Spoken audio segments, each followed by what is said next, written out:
Hi ನಮಸ್ಕಾರ ಎಲ್ರಿಗೂ Ankita cooking YouTube ಚಾನಲ್ಗೆ ಸ್ವಾಗತ. ಇವತ್ತು ಕ್ಯಾರೆಟ್ ಹಲ್ವಾ ಹೇಗೆ ಮಾಡೋದು ಅಂತ ನೋಡೋಣ ಬನ್ನಿ. ಒಂದು ಕಡೆಗೆ 2 ಟೇಬಲ್ ಸ್ಪೂನ್ ತುಪ್ಪನ ಹಾಕೋತಿದ್ದೀನಿ. ನೆಕ್ಸ್ಟ್ ಇದಕ್ಕೆ ಡ್ರೈ ಫ್ರೂಟ್ಸ್ನ ಹಾಕ್ತಿದ್ದೀನಿ.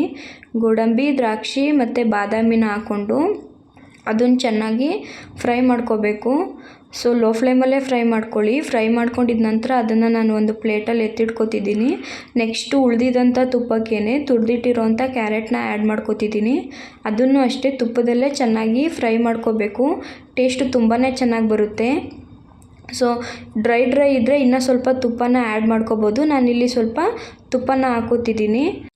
ನೆಕ್ಸ್ಟ್ ಇದಕ್ಕೆ ಹಾಲನ್ನ ಹಾಕೋತಿದ್ದೀನಿ. ನಾನು 1/4 ಕಪ್ ಆಗೋಷ್ಟು ಹಾಲನ್ನ ಹಾಕ್ಕೊಂಡಿದ್ದೀನಿ.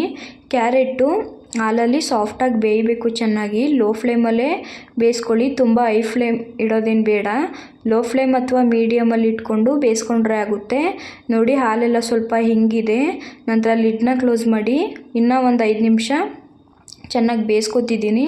ಸೊ ಇದೆಲ್ಲ ಡ್ರೈ ಆಗಿದ ನಂತರ ನಾನು ಇದಕ್ಕೆ ಸಕ್ಕರೆನ ಹಾಕ್ತಿದ್ದೀನಿ. ನಾನಿಲ್ಲಿ 1/4 ಕಪ್ ಸಕ್ಕರೆನ ಹಾಕಿದ್ದೀನಿ. ನಿಮಗೆ ಸ್ವೀಟ್ ಸ್ವಲ್ಪ ಜಾಸ್ತಿ ಬೇಕಂತ ಹೇಳಿದರೆ ಇನ್ನೂ ಸ್ವಲ್ಪ ಸಕ್ಕರೆ ಆ್ಯಡ್ ಮಾಡ್ಕೋಬೋದು.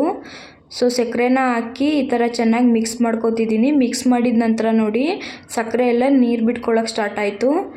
ತುಂಬ ಕಾಯಿಸೋದೇನು ಬೇಡ, ಯಾಕೆಂದರೆ ಸಕ್ಕರೆ ಪಾಕ ಬಂದಂಗೆ ಆಗಿಬಿಡುತ್ತೆ, ತಿನ್ನೋದಕ್ಕಾಗಲ್ಲ, ಗಟ್ಟಿ ಆಗಿಬಿಡುತ್ತೆ. ಇಷ್ಟು ಕನ್ಸಿಸ್ಟೆನ್ಸಿ ಇದ್ದರೆ ಸಾಕು. ನೆಕ್ಸ್ಟು ಡ್ರೈ ಫ್ರೂಟ್ಸ್ನ ಆ್ಯಡ್ ಮಾಡಿ ಮಿಕ್ಸ್ ಮಾಡಿದ್ರೆ ಕ್ಯಾರೆಟ್ ಹಲ್ವಾ ರೆಡಿ ಆಗುತ್ತೆ. ಈ ವಿಡಿಯೋ ಇಷ್ಟ ಆಗಿದರೆ ನನ್ನ ಚಾನಲ್ನ ಸಬ್ಸ್ಕ್ರೈಬ್ ಮಾಡ್ಕೊಳ್ಳಿ. Thank you.